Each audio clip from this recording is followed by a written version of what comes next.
gente muda. O mundo muda, a gente muda, o mundo muda. O mundo muda, a gente muda. Olá, estamos iniciando mais um programa Cidadania e Meio Ambiente. E como hoje é o primeiro programa de 2016, gostaria de estar desejando a todos um ano cheio de saúde, paz e prosperidade. E hoje nosso convidado é o Rodolfo Bonafim, da entidade ONG Amigos da Água. Por favor, Rodolfo, é um prazer enorme estar recebendo você em nosso programa. Por favor, queira sentar, vamos bater um papo sobre as questões ambientais, né, Rodolfo? Você que é um especialista da área também, muito obrigado pela sua presença no programa.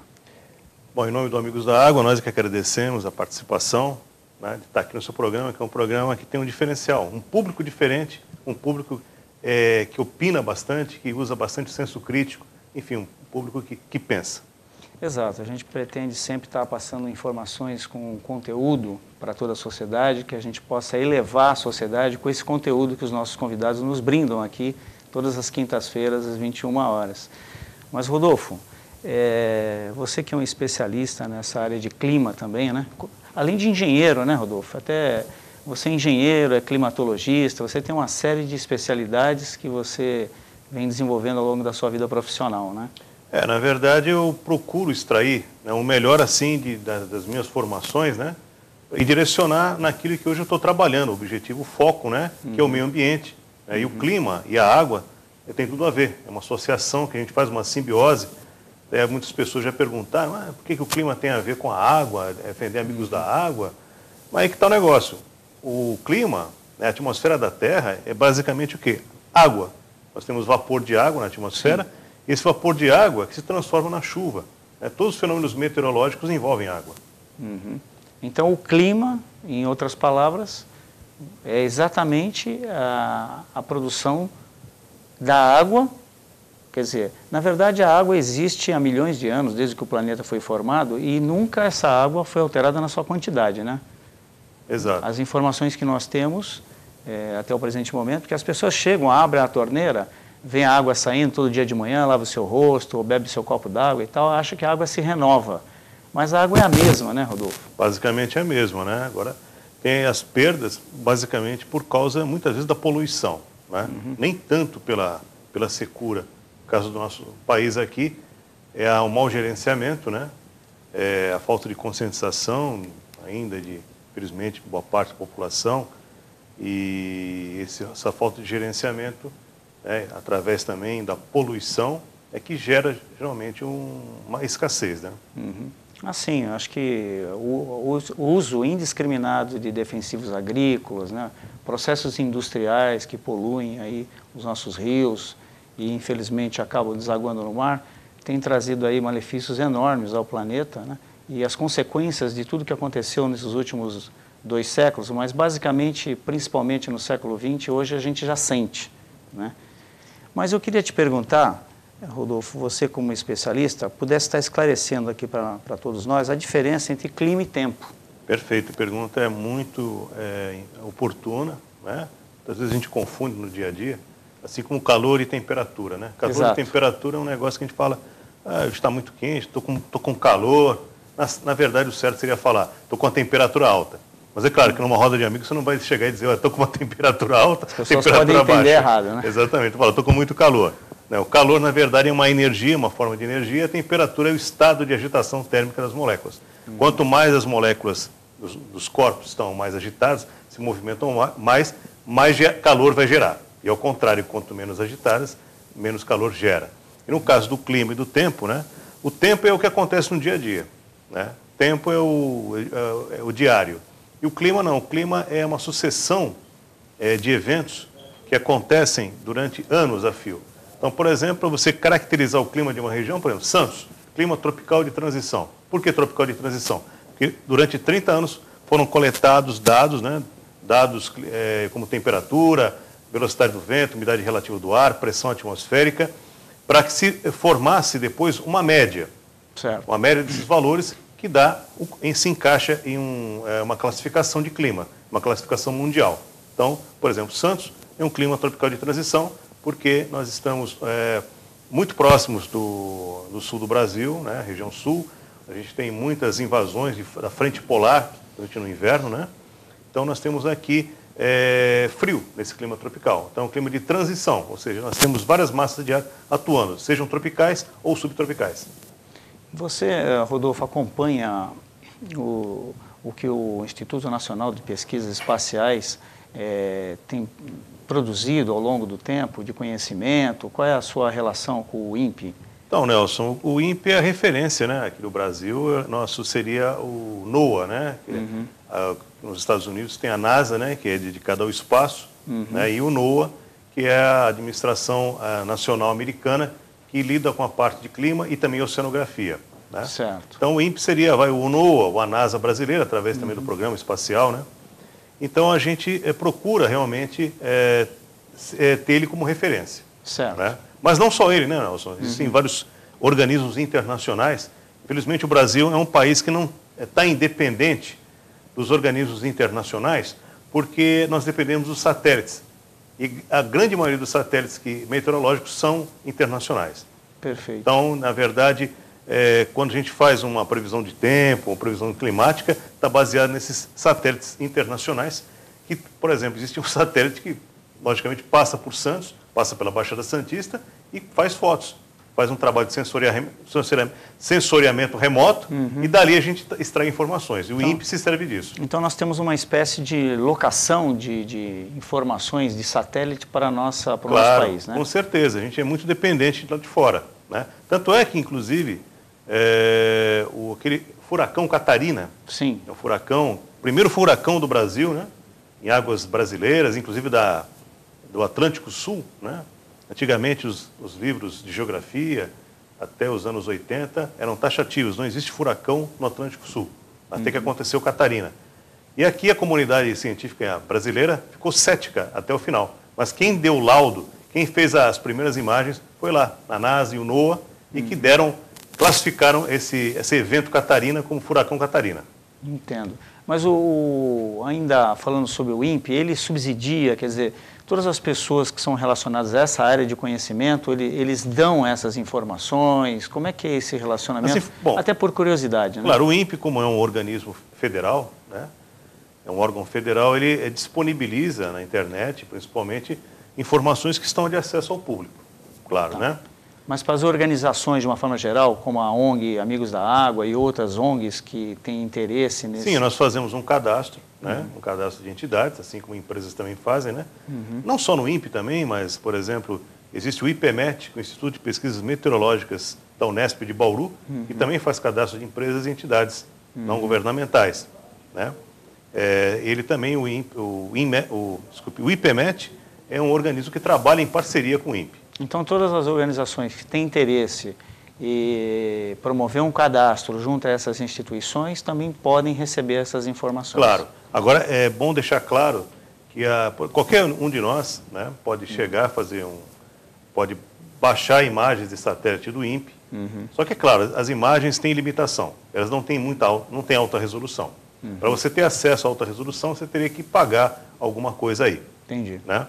E também é importante também dizer, Nelson, que o INPE ele tem um trabalho, né, de supercomputação muito bom. Eles têm assim um serviço de previsão do tempo e de previsão do clima tão bom quanto os organismos internacionais. Porque eles têm um supercomputador de primeira linha, primeiríssima linha. Entendi.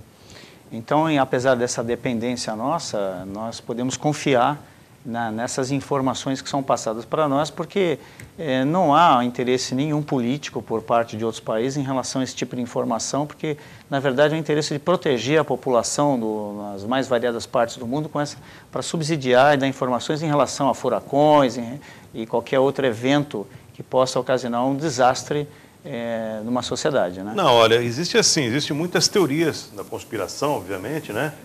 Uns já falam que tem engenharia climática, inclusive, né? Que estariam manipulando isso, que isso já aconteceu na época da Segunda Guerra Mundial. É possível, né? isso? É possível, sim, né? Mas nós acreditamos que isso ainda não esteja ainda muito difundido. Existe, assim, muito boato. Certo. Né? Entendi. Agora, existe uma questão importantíssima que a gente vem discutindo isso desde o século XX. Né? que gerou duas teorias, que é a questão do aquecimento global. E gerou uma teoria por parte de alguns cientistas que colocava que, na verdade, haveria um resfriamento do planeta, baseado nos seus estudos. E outro grupo de cientistas que falava que não, caminharíamos realmente para um aquecimento, né? Mas esse é um assunto polêmico, importante. Você vai me dar alguns minutinhos para o nosso telespectador aguardar, só um minutinho, vamos fazer um break e a gente volta já já.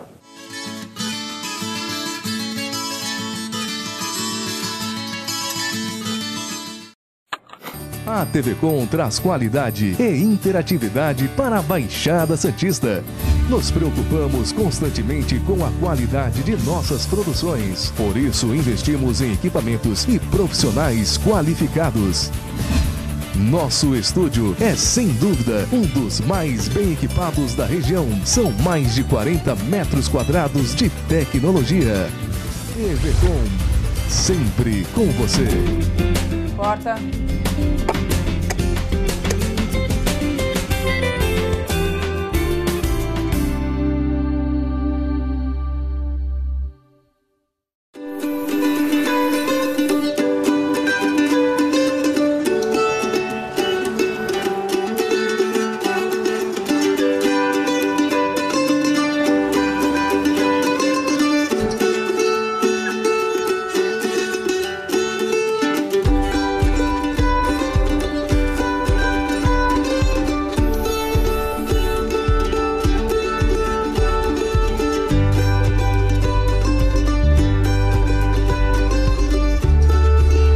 Viu a placa?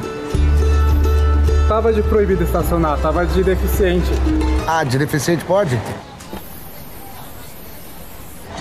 Ah, mas Não sei, na vaga de deficiente aqui. E deficiente pode? Não, não pode. Pois é. Mas era outra placa, né? Um minutinho só, eu tava entregando um currículo pra uma amiga que eu combinei de encontrar aqui pra um trabalho. Ah, então realmente foi mal. eu fiquei 5 minutos aqui, eu já tô saindo com o carro. Já fiz a multa. Vou procurar um lugar pra fazer um xixi.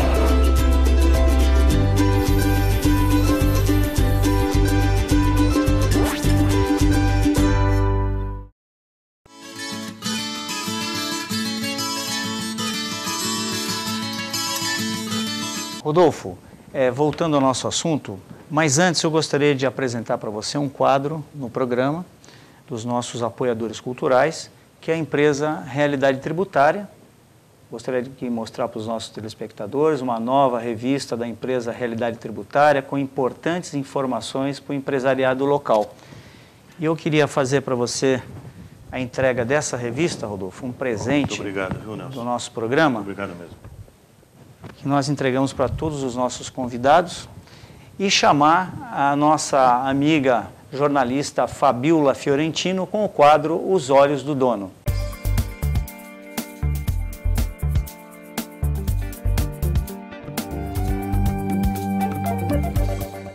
Olá, Os Olhos do Dono está de volta com novas dicas e informações para você, empresário. A gente está aqui com o Roberto, coordenador da Realidade Tributária. Roberto, a gente sabe que todas as empresas elas têm dificuldades, têm desafios para enfrentar, mas eu queria que você comentasse, dentro da sua vivência de atendimento às empresas do estado de São Paulo todo, qual é o principal desafio, o desafio em comum, vamos dizer assim, de todas essas empresas? Fabiola, eu gosto muito dessa pergunta porque ela me permite abordar uma pesquisa que foi feita em âmbito mundial e essa pesquisa envolveu quase 2.000 grandes executivos do mundo todo e foi feita justamente essa pergunta que você me fez: qual é o maior desafio para o século XXI? E a resposta mais unânime entre todas as empresas foi: o maior desafio do século XXI é atrair, desenvolver e manter pessoas talentosas na organização. Então, se a empresa precisa atrair, ela tem que ser atraente, ela não pode ser qualquer empresa. Hoje, os funcionários talentosos, elas analisam a empresa se ela é ambientalmente correta, se socialmente ela é correta, se o ambiente de trabalho é agradável, ou ela é estressante ou não. Então, juntando esses contextos, a gente pode começar a entender o que significa atrair pessoas talentosas. Tá certo, então essas dicas e muitas outras, você associado da Realidade Tributária pode ter acesso, e você que não é associado, acesse o site osolhosdodono.com.br. Até mais!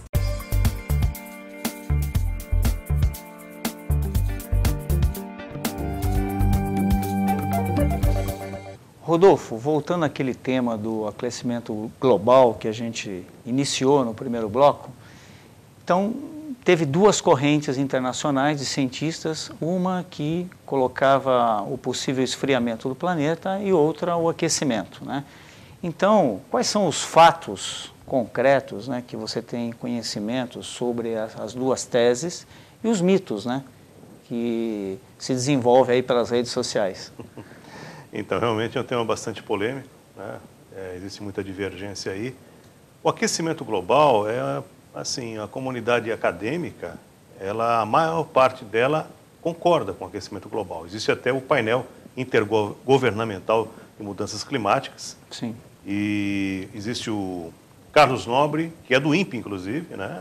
Que é o assessor para o Brasil, né? Ele trabalha diretamente com o governo federal. Agora existe uma corrente de alguns cientistas, que não são maioria, mas que acreditam que o aquecimento global é uma conspiração. Uma conspiração feita pelos países ricos contra os países emergentes, para que os países emergentes reduzam os níveis de poluição e assim não haveria crescimento industrial muito grande dos países emergentes, né? E alguns pesquisadores, inclusive da USP, da Universidade Federal de Alagoas, né? Já chegaram, inclusive, a ir até emissoras de televisão falar que isso daí é uma bobagem. O aquecimento global não é científico. Na verdade, seriam grupos empresariais aí dos grandes conglomerados que estariam financiando esses cientistas aí a propagar essa tese do aquecimento global. Aí é uma situação grave, né? Porque a gente espera entender esses fatos a partir de dados científicos, né? Pegando aí mapas e conhecimento do que ocorreu ao longo do século XX, né? Todos os picos de aquecimento, esfriamento, enfim, temperatura, tudo que ocorreu no clima, enfim, os eventos que ocorreram no planeta, eventos climáticos que houveram. E eu acho que a gente pode ter aí uma visão mais clara sobre isso, né? Nós, pelos nossos estudos aí já de 15, 16 anos, no Amigos da Água, a gente tem assim uma posição, não assim exatamente endossando esse aquecimento global, mas a gente vai tentar colocar aqui rapidamente, né, alguns elementos para que os nossos telespectadores possam formar suas opiniões. Refletir sobre né? isso. Refletir sobre o assunto. Por exemplo, uma coisa que a gente tem achado muito interessante é a questão do aquecimento das cidades. Independente do aquecimento global, dos gases do efeito estufa, né? Existe, por exemplo, São Paulo, Rio de Janeiro, são cidades que têm realmente aumentado a temperatura média ao longo dos últimos 20 anos. São Paulo, principalmente, né? Era uma cidade considerada uma cidade fria, uma cidade... o carioca, principalmente, brincava muito com isso, né? E muitas vezes a gente sobe a serra e vê São Paulo mais quente até do que a Baixada. Era a cidade da garoa, né? Exatamente, a garoa praticamente inexistente, muito rara, né? E outra coisa também muito interessante é a questão do desmatamento da Amazônia, né, e do Cerrado brasileiro. O nosso Cerrado praticamente está virando um deserto, por causa das grandes plantações de soja, né? E mesmo no estado de São Paulo, é uma coisa que não é muito falada, né, muito dita aí pela mídia, né? É a questão também que o nosso interior paulista foi muito devastado também no século XX. A plantação de café, de cana-de-açúcar, grandes canaviais, as usinas de açúcar se servindo disso, né? E cidades como, por exemplo, Ribeirão Preto, são cidades assim que foram muito desmanteladas, muito degradadas ambientalmente. Verdade. Então, fala-se normalmente, assim, parece que normalmente, né? Na época do inverno, olha, Ribeirão Preto, a umidade relativa do ar de 10% é comparável a um deserto, né? Quando, na verdade, não deveria ser assim. As cidades podem ter secura na época do inverno, que é a época da estiagem, né? Mas não tanto assim. São níveis comparáveis a desertos. Ou, por exemplo, o Cerrado brasileiro. E Ribeirão Preto não é cerrado. E em cidades do norte do estado de São Paulo, na região de São José do Rio Preto, já apresentam vegetação de cerrado, quando não deveria acontecer, deveria ser Mata Atlântica ainda. Então, existe uma degradação muito grande. Essa degradação provavelmente está atraindo massas de ar quente, principalmente no inverno, para o estado de São Paulo e tornando, inclusive, a capital paulista mais quente. Então, independentemente do aquecimento global, existe realmente um aquecimento das cidades, existe um aquecimento provocado pelo desmatamento. Isso é uma coisa completamente comprovada. Inclusive, a nossa matriz energética, né, as grandes hidrelétricas, também alteram o microclima local, né? Com certeza. O desmatamento para fazer ela, alteração de rios, enfim, toda aquela destruição daquele meio ambiente local para se construir uma grande hidrelétrica, depois aquela concentração daquela massa de água enorme, né? E as interações enfim, as alterações climáticas também nas regiões devido a essas... Você não pensa dessa forma? Você falou muito bem a respeito até do desvio dos rios. O rio é água, rio é umidade. Você desvia de um lugar, você pode criar uma região mais úmida e uma região muito mais seca, que não era, né, no passado. Exatamente. Mas, Rodolfo, tem uma questão que também preocupa muito, e a gente até falou assim, en passant no início do programa, que antigamente se dizia que no Brasil não acontecia nada de grave, não tinha aqui ciclones, não tinha aqui eventos mais agressivos, né, que a gente só via isso pela televisão. Mas já houve alguns aqui no nosso país. Então, essa questão dos ciclones, dos estratos subtropicais, todas essas coisas que a gente tem acompanhado aqui, que é revelado pelo Instituto Nacional de Pesquisas Espaciais, e você, estudioso, acompanha isso, o que você pode falar a respeito desse assunto para a gente? Então, os adversários do aquecimento global, né, que acredita que o planeta pode estar numa fase de resfriamento, eles alegam que nós, como civilização, o ser humano, ele é muito pequeno para provocar mudanças drásticas no clima, né? O planeta é muito grande, como é que o homem pode fazer isso, né? Seríamos muito pequenos para fazer isso. Mas é que está o negócio. Tem que se entender que as alterações, a pegada humana no meio ambiente, ela é muito forte. E a gente está pegando, essa pegada já existe há milhões de anos. Né? Desde que o homem, né, começou a habitar o planeta, né? Aliás, a vida, né, a vida mesmo microbiana, as primeiras formas de vida, elas alteram o planeta. A gente sabe que o planeta, na verdade, ele não é só geologia, não é só bloco rocha. Nosso planeta é vivo, diferente do planeta Marte, por exemplo. Mas existem transformações provocadas não só pelo homem, também pelos seres vivos. Sim. As algas foram as responsáveis, inclusive, por esse oxigênio que nós temos na nossa atmosfera hoje, né? Então, e alterar o meio ambiente, alterar o clima, é uma coisa muito fácil, porque é um equilíbrio muito delicado. Apesar da Terra ser muito grande, nós somos pequenos, mas alterar isso é muito fácil, né? Apesar da nossa influência nessa alteração do ponto de vista químico, né? Claro, porque o equilíbrio é muito delicado, né? Para voltar ao equilíbrio, demora. E mesmo que volte, e a Terra, logicamente, ela se regenera, mas o problema é nós, né? Como será que nós estaremos vivos quando a Terra se regenerar? Esse é o grande problema. Talvez a Terra até selecione outra forma de vida, que não humana, para habitar esse planeta, né? Que seja regente desse planeta, até com mais sabedoria do que nós, né? Ou por provocação nossa, ou até pela própria ação natural das coisas. Né? Exatamente, né? Então, a questão até dos ciclones, por exemplo, né? A gente furacões, né? O ciclone, por exemplo, ser extratropical, o nome está dizendo extratropical, quer dizer, formado lá na região da Argentina, as águas mais frias, né? Então, ali ele tem uma base fria, ele tem um núcleo frio e o topo também frio dele, né? Toda a extensão dele vertical é fria. Então, o ciclone que acontece normalmente aí na costa brasileira, na época do outono, do inverno, né? Ele que traz muitos ventos, ressacas, né? Mas a gente tem tido uns bastante agressivos, aqui a gente tem visto aqui em Santa Catarina, no Paraná, ali a destruição de muitas casas, ali muitos eventos ali. Exato, exato. Então, as terras, elas se modificam, né? Ela tem uma alteração de temperatura muito mais rápida, ela reage muito mais rapidamente ao calor e ao frio do que a água, né?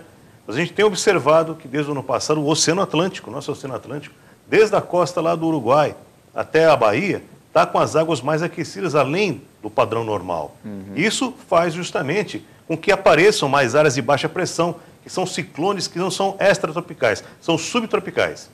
E daí para evoluir para um ciclone tropical, é um passo. O ciclone tropical é o próprio furacão. E você acredita que dentro dessa tese do aquecimento global, realmente, e através do degelo, a gente vai ter implicações de aumento da água dos oceanos em relação à costa? Você está enxergando que isso realmente é uma hipótese bastante concreta? Bastante plausível, né? Porque o Ártico mesmo, praticamente o Oceano Ártico, ele está se derretendo a uma velocidade muito grande, né? Até várias espécies, ursos, focas, estão migrando, né? Mudando o seu habitat, porque não conseguem mais sobreviver ali, né? Já mudou muito o ecossistema. Antártida é muito controvertida. Existem hipóteses que falam que ela está entrando em processo de degelo, outras já dizem que não, né? É controvertido ainda.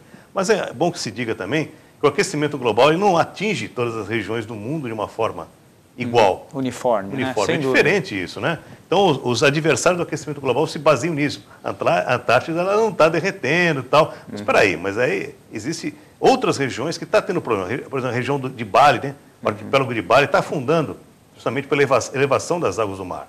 Nós estamos vendo isso, né? Até porque a China, a Rússia, o parque industrial deles é muito pesado e muito poluente, todo o norte da Europa, a carga de poluentes no norte é maior, né? É muito maior, né? E a gente vê aí essa questão dos oceanos, né? Mais aquecidos, né? Provocando mais tormentas. E, inclusive, quanto maior quantidade de tormentas e tempestades, é ruim também, inclusive, para a nossa água, a própria água que a gente bebe, que a gente usa. Agora há pouco aí teve uns 15 dias atrás uma chuva muito forte no começo do ano, né?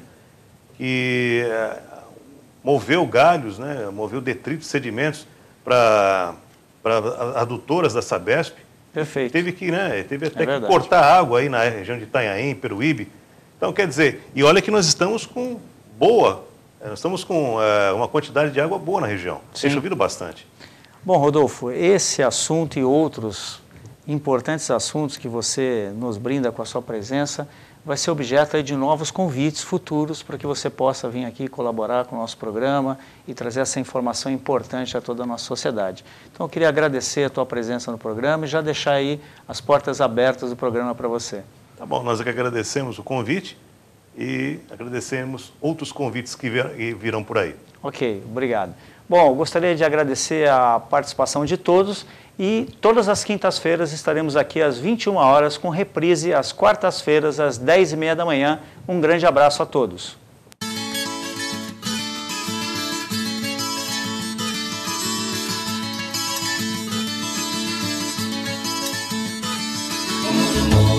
A gente muda, o mundo muda, a gente muda, o mundo muda, o mundo muda, a gente muda.